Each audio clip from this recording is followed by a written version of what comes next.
Thank you for being on time. Most of you know me, Marcus Fielding. I thought I was just having a little bit of a think about this particular session. It's titled "Friends or Foes," and it's amazing how some themes, recur from war to war, theatre to theatre, and trying to give it a little bit of contemporary relevance. I was my mind turned to the challenge to know whether people or forces are friends or foes, and how those two poles can sometimes swap over quite quickly.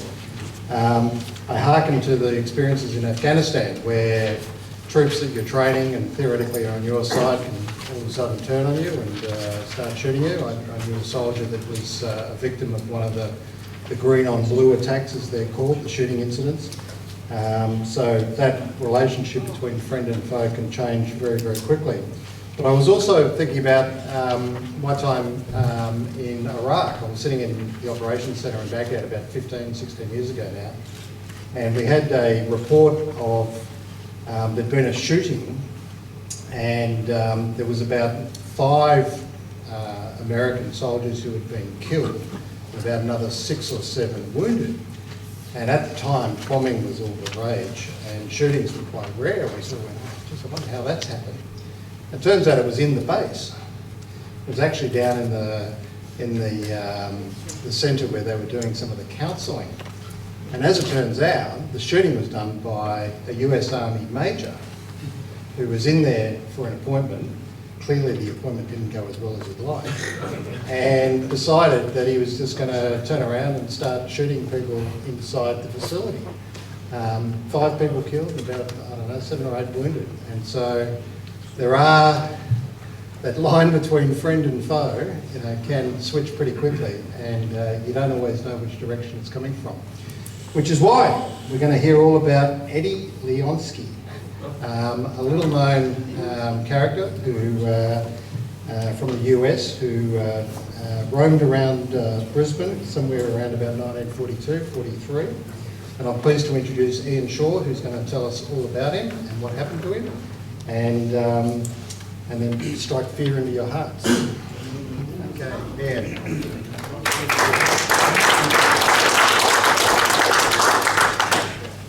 Thank you very much. I'll start with an apology. If I start coughing, I had a viral infection, and it's still got, it's highly infectious. Everyone in this room actually knows it's not a secondly, this is like coming home for me. I grew up 500 metres from here, and I used to sell the Herald here on Friday and Saturday afternoons and make a lot of money in tips. I mentioned to a couple of people last night that I had my first legal drink here after I turned 18 with my father on the way to watch the Swans play down at the Lake Oval. It was exactly a week after I had my last illegal drink here with my father on the way to watch the Swans at the Lake Oval. So it's a place I came to know very well back in the day. I'm going to talk about Eddie Leonski, the brownout strangler, and I'd like to thank all the previous speakers, because you've created, for me at least, a sense of what it was like, particularly 1942, the first 6 months of the war. And looking around the room, there are a few who will have absolutely no recollection of what I'm going to say, but I'm old enough to remember the Cuban Missile Crisis. And living down in Riddell Parade, Elstonwick, my best friend and I used to save our lunches, our school lunches, and hide them, because we were convinced World War III was about to start and everything would be destroyed. And there was fear, not panic, but there was widespread concern throughout society. The good news is nothing happened. There was no World War III. The Cuban Missile Crisis was defused. The bad news is I forgot where I put all those lunches. Now, do I press this, don't I? A bit more successfully than the others. What do I have? It might not be turned off. Yep. Okay. just by way of background, during World War II, there were over 1 million US servicemen passed through Australia. The high point was mid-1943 when there were 150,000 US service personnel in Australia. A lot of them fitted the stereotype that Australia expected based on what we saw coming out of Hollywood. They were glamorous, and they were glamorous because their uniforms were glamorous compared to ours. We had the old Oxford Norfolk jackets, sorry. They were paid a lot more than our servicemen were, roughly double, all the way through from private to general. They had access to the PX, the post exchange, nylon, chocolate, all the things that were in relatively short supply for us, they seemed to have access to. And one of them was number 32007-434, Private Edward Joseph Leonski. And there he is. 6 foot tall, blonde, incredibly strong, smiling, life of the party, knew all these party tricks, could walk around bars in hotels on his hand from one end to the other, and would then stop and drink a beer. He was all that and more, the more part being he was a psychopathic killer. He was born in New York City in 1917 into a dysfunctional family, and from a very early age was involved in criminal activities. One of his brothers, named Arthur, at age 21 was diagnosed with severe mental impairment and would spend the rest of his life in prison. The siblings, including Eddie, I believe, suffered from something that wasn't known then as it is now, fetal alcohol syndrome. His mother was an alcoholic, his father was an alcoholic. It was a very, very violent family. And when he was drafted into the US Army in February 1941, he felt relief at getting away from the family, the situation, the petty crime, the increasingly random thoughts he had about hurting people, killing people, raping women. He was assigned to the headquarters company of the 52nd Signals Battalion between New York City and when he arrived in Australia. He attempted to rape and murder a prostitute in San Jose, I think it was. An incident that was reported to Army authorities. He denied it all. The victim was a 16-year-old Spanish-American prostitute who he tried to choke. It was he said, she said, no action was taken whatsoever. The night before they sailed from San Francisco, he broke down in tears, refused to move, and went almost into the fetal position calling for mummy. I want mummy. The signals are there. America's at war. They need everyone, including you, Eddie. So the ship carrying him, I think it was the Coolidge that was later sunk, but where is he? Coolidge, USS Coolidge? Vanuatu. Arrived in Melbourne on the 1st of February 1942, and at that stage in Parkville, Royal Park as it was then and it is now, became Camp Pell. Camp Pell was named after a US aviator named Floyd Pell, and we've heard a number of people talk about the first attack on Darwin in February 1942. Floyd Pell was, I think, was a major. He was one of the Americans that didn't make it that day. His aircraft was shot down just as it was about to take off. The aircraft skidded. He was seen to get out of the cockpit, and as he ran back towards the headquarters buildings, Japanese fighter Zeros came in strafing, and he was literally chopped in pieces. That's a bit of extraneous stuff that I shouldn't have added. Stationed at Camp Pell, my favourite Camp Pell story is about the truckloads of Americans who arrived there at night and were escorted to the tents. They had those bell tents, and next door to Camp Pell is the Melbourne Zoo. And the Americans arrive there, it's late, they hear an elephant, they hear a lion, they hear these animal noises, and they didn't know where they were, they didn't know what it was. There were lines next morning queuing up, get us out of here, what's happening. So Eddie arrives there. In fact, parts of it's still there. Does anyone go up to I think it's the hockey centre up the top. The road from, is it off Flemington Road? Between Flemington and Hawke Road. Yeah, you go up, that's actually Camp Pell. That's Yes. the guard post at Camp Pell. And they're basically there for show purposes only, or were basically there, because there was no real monitoring of who was in camp and who wasn't in camp. There were 15,000 US troops there, and at any given moment, camp authorities could not tell you how many were inside, how many were outside. They issued leave passes and kept no records of how many and to who. Leonski was given responsibility for breakfast for the troops. He was a private.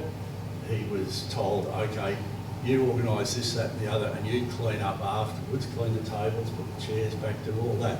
And he was free from 10 o'clock every day, so he'd just walk out. He would walk out, go into town, go drinking, catch up with other American soldiers who were drinking, Australian soldiers who were AWOL. He was caught, he was put in the stockade, he cried and wanted mummy, so he was let out again. But it was a set of circumstances that just today, those of you with a military background, just beggars belief how they ran Camp Pell in the beginning. Now, I wrote the book because I thought most people will know the story of Eddie Leonski. And it's a story I got as a kid growing up. Both parents were in the Air Force. Two of my mother's sisters were Air Force nurses, and they were all in Melbourne in May 1942. And they were all really enamoured of the Americans. It was a breath of fresh air. They loved them to bits. They were so much better than the Australian servicemen. And then women started turning up dead.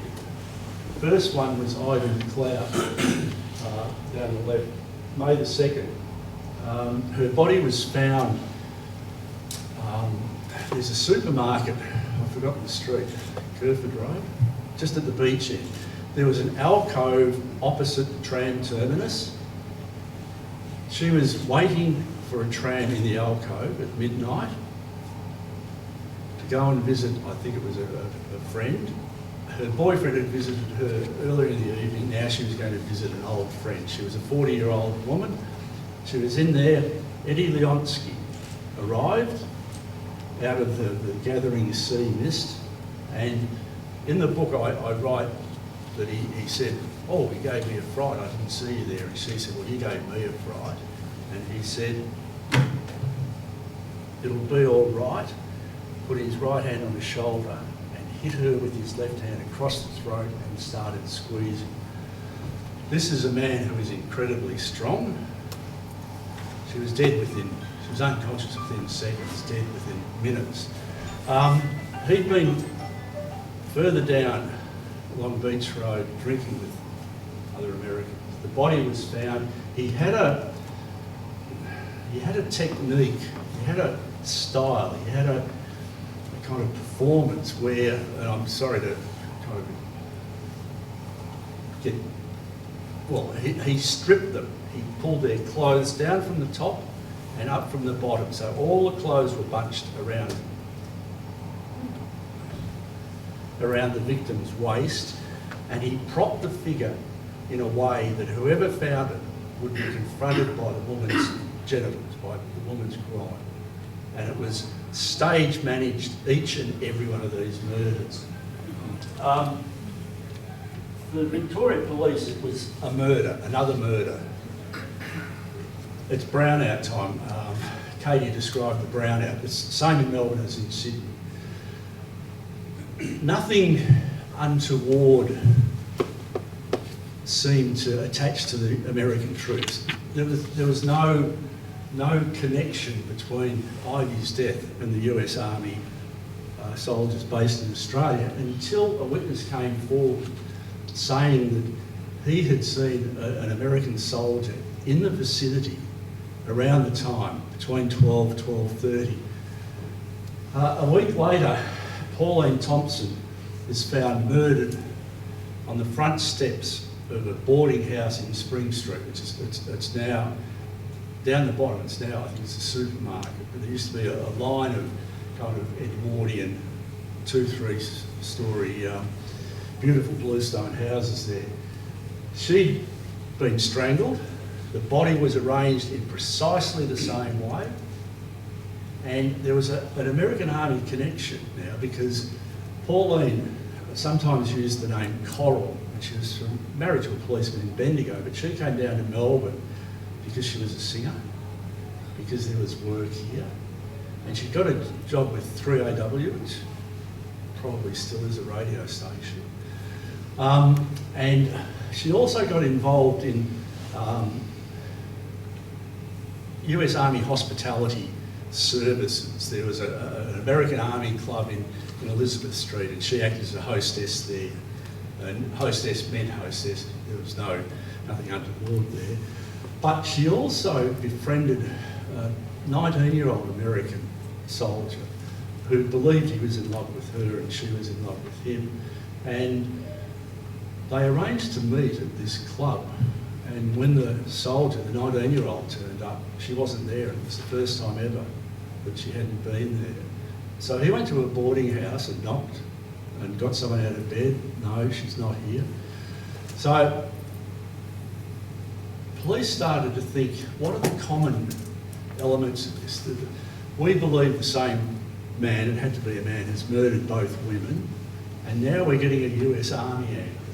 The third and final one was Gladys Hosking up in Gatehouse Street. Gladys was a secretary in the chemistry department at the University of Melbourne. And one Friday night, it was raining, May the 18th, she left, pardon me, she left late, walked down Sydney Road, crossed the road, bought an evening newspaper and a pint of milk, something like that, at about 8:30, and was never seen alive again. Pelting with rain. Next morning, near Camp Pell, again I think it was Katie talking about slit trenches being dug to protect us against the Japanese bombers that are on the way. A large series of slit trenches has been dug along between Gatehouse Street and the park, and the semi-naked body arranged the same way of Gladys Hosking was found there. Now, the police were doing actually a really good job. I'll tell you a bit about him in a minute. They managed to find witnesses who placed Pauline with an American who several others had seen them together on the night she was killed. So they had about a 3-hour succession of witnesses covering 3 hours from the time she would have left Elizabeth Street, the centre there, till the time they thought she was murdered. They had a pretty good description of the American. Sid McGuffey there.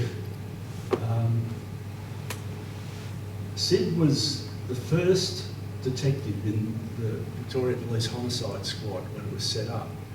And I say they're inimitable. He used to drive around in a red Lancia motor vehicle and would turn up at crime scenes dressed like that, not with a pistol in hand, and just sweep through and do things. And I'm Sid McGuffey. I know, like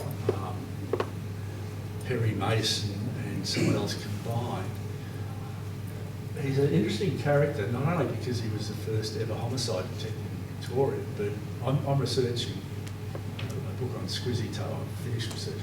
I'm doing a book on Squizzy Taylor, which should come out at the end of the year. Sid McGuffey went up to Squizzy Taylor, Australia's nastiest human being, and picked a fight with him and took him outside and belted him. And Squizzy's response was to offer him £10 to not arrest him. So Sid arrested him and then charged him with attempting to bribe a police officer. Sid looked at everything around assaults, sexual assaults, attempted rapes, attempted murders, and found 2 failed rape attempts, one in St Kilda. Actually, they were both in St Kilda. American soldiers involved in both of them. One of them, the American soldier, strangled a woman to unconsciousness, stripped naked, was about to rape her, and she woke up and said, whoa, whoa, whoa, whoa, whoa. It doesn't have to be like this. Give me a minute to freshen up. And he said, okay. And she did a runner straight out the door, front door. He did a runner out the back door and left his singlet there, his army singlet with Leonski written on it. Well, the girl was staying down here from Sydney. She was on holidays and was so aghast at what had happened. She went back to Sydney and took the singlet with her. So what happened was yellow clay, the slit trenches cut through a layer of yellow clay which is only found in one part of Melbourne, let alone Victoria, and that's on the outskirts of Camp Pell. And if you go to the Royal Melbourne Hospital or anywhere where they're doing construction work and they dig down, and I've got photos of this band of yellow clay. They did a lineup at Camp Pell. 15,000 US soldiers marching past a group of civilians and police, marching past slowly, turning about face. No one's recognised. Did another one, same thing, no one's picked out. No American soldiers picked out until the second of the 2 failed rape attempts. The woman survived because her uncle came downstairs. This was in Carlton actually, came downstairs just as Eddie had crashed into the woman and was sitting on top of her trying to strangle her, and the uncle came down, threw a kick at him, Eddie took off. And the uncle was standing with his niece and she hasn't recognised anyone, so the parade's dismissed, and as a group of American soldiers walked past the witnesses, the uncle said, that's him. He was detained on the spot, interrogated, interviewed. There's so much happening.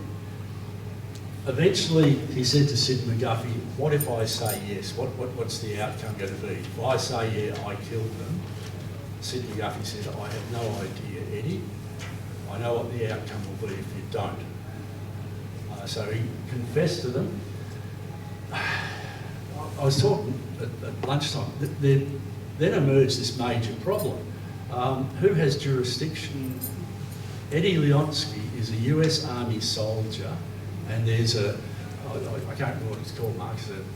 UCMJ. Yeah, but the forces agreement. Status of forces. Yeah, there are agreements everywhere. We've got Dutch forces in Australia, we've got forces from several countries. Who has jurisdiction? Murder is a crime against the Victorian Criminal Law Act. It's an American soldier who's subjected to the UCMJ. Eventually, a governor in council order allowed the Americans to try one of their soldiers by court-martial for a state of Victoria offence, and that's what happened. The prosecutor was a major named Hayford Enwall. I'll get back in a minute. The defence was led by 2 US Army lawyers, Spencer Eddy and Ira Rothberger. They're the MPs outside the hall where the trial was held. Now, who knows the old City Watch House in Melbourne? Has anyone done the tour? I'd urge you all to do it because you'll get to sit, and if the tour guide is a comedian like the one that took me through. He'll let you in there and then he'll lock the door and walk away and you can hear the steps. There's one big cell built to hold up to a dozen. Eddie had that by himself. He practiced walking on his hands day after day. That photo was probably taken when he was in custody. He was just this big, smiling American. He used to say to the guards, they had MPs throughout the City Watch House, no other prisoners in there. He was found guilty of murder, sentenced to death, and he would then say to the guards, who actually quite liked him, why have you got a long face? Mine's the one that's going to be really long, and things like that. Sid McGuffey developed a relationship with him. One stage Eddie said, do you want to know how I did it, Sid? And McGuffey said, yeah, I did. He said, well, all three of them, I smiled and said, how's it going, or something. And I just tapped them on the right shoulder to reassure them he was left-handed. And then I hit them with this. And Sid McGuffey passed out within about a half second. This was Eddie Leonski had MPs with guns aimed at him, in case he went too far. He was sentenced to death. He was... one final little bit about Eddie. He developed a real interest in Ned Kelly. And I think it was someone gave him the Keneally book about the Kelly gang. And I suspect it was Sid McGuffey because that was what Sid was like. And Eddie used to say, I love Ned Kelly. He knew how to look after himself, didn't he? He knew how to fix up the bad guys, didn't he? I really love Ned Kelly. He was sentenced to death. At that stage, the gallows, the execution chamber was at Pentridge. And interestingly, the beam, which is now back in the old Melbourne jail, the beam from the gallows was the same beam used to execute Ned Kelly. And I went into the old Melbourne jail. I was doing a book on Glen Rowan, and the beam's there. And I said to the guy, I'm not macabre, I'm not morbid, I'm a perfectly, mostly normal human being. But when you look at the beam, can you actually tell me where you think Ned Kelly would have been hanged? And the guy said, yeah, I can tell you, come here. I went there and I looked up and he said, see that kind of indentation there? I said, yeah, that's quite easy to see. He said, that was Protestants. See that little indentation over there? I said, yeah, it's not as big as the other one. He said, that was Catholics. They would not hang the Protestants and Catholics at the same place. Ned Kelly, Catholic, Eddie Leonski, Catholic. So Eddie finished his life where his latest hero finished his. Wasn't the end of the story though. When he was hanged in Victoria under the law at the time, the body had to be left. This is getting really gruesome, isn't it good? The body had to be left hanging. Tells you more about me than does about anything. Had to be left hanging for an hour before it could be lowered and put in the coffin and whatnot. When Eddie's body went through, and he was killed instantly, it dropped behind canvas blinds. Also behind those canvas blinds were two US Army Medical Corps orderlies with syringes full of lethal material. He was injected with lethal material, so he's dead. Final bit, he's now buried. He was at Springvale, he's now at Schofield Barracks. Peter Enmore, son of Hagan Enmore, I got to know and met in America, phoned me before COVID, just before COVID. He was cleaning out his father's papers and the entire transcript of the Leonski trial was amongst it. There are 3 copies. There's one copy made for the Australian government, which is in the Australian archives. Remember I said Rothberger was he's founded a law firm in Denver. They have the 2nd copy. Peter Enmore had the 3rd copy. Said, did I know anyone who'd be interested? I put my hand up. He sent it to me. That's about 4 inches thick, it weighs probably a kilo. He paid for it to come to Australia. It's no good to me, so I donated it to the State Library of Victoria. 3 days, and they were going to do a big thank you, Ian, you are. 3 days later, COVID. So I mentioned that, so anyone who's at all interested in this story, you now in Victoria have access, direct access to a wealth of material that will tell the story probably better than I have. Okay, sorry about going over time. I'll press it once more. Thanks, Ian. Fascinating and frightening all at the same time. So thank you very much.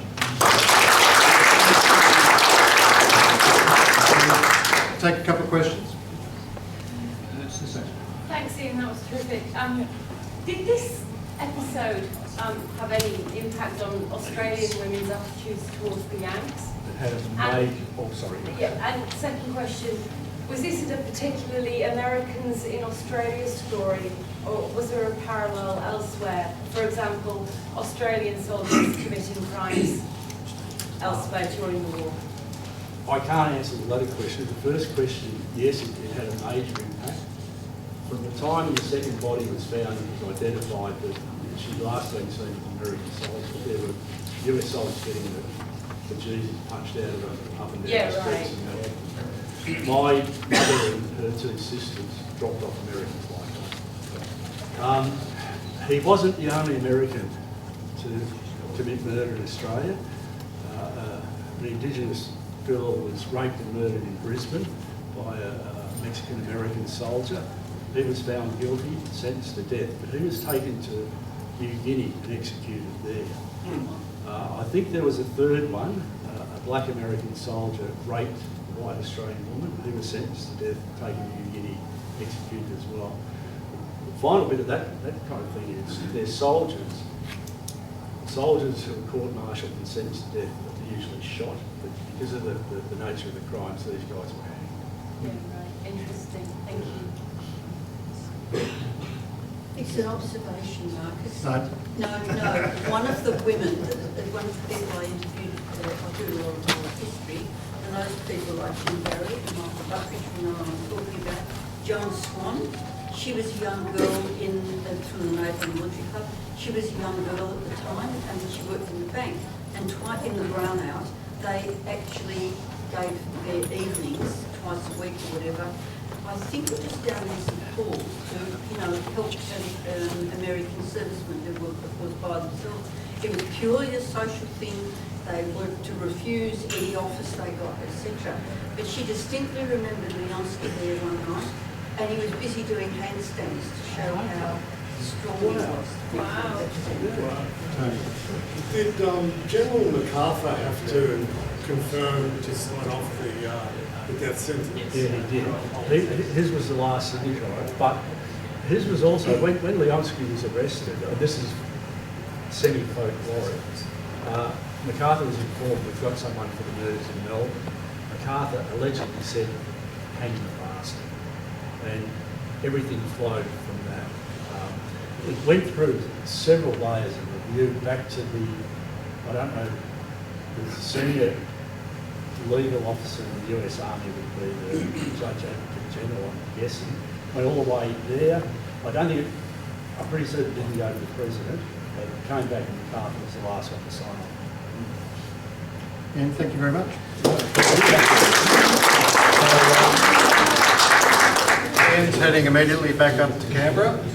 And I noticed this morning when we picked him up, he was travelling very light with just a briefcase. So Ian, this is to slow you down a little bit on your Thank you.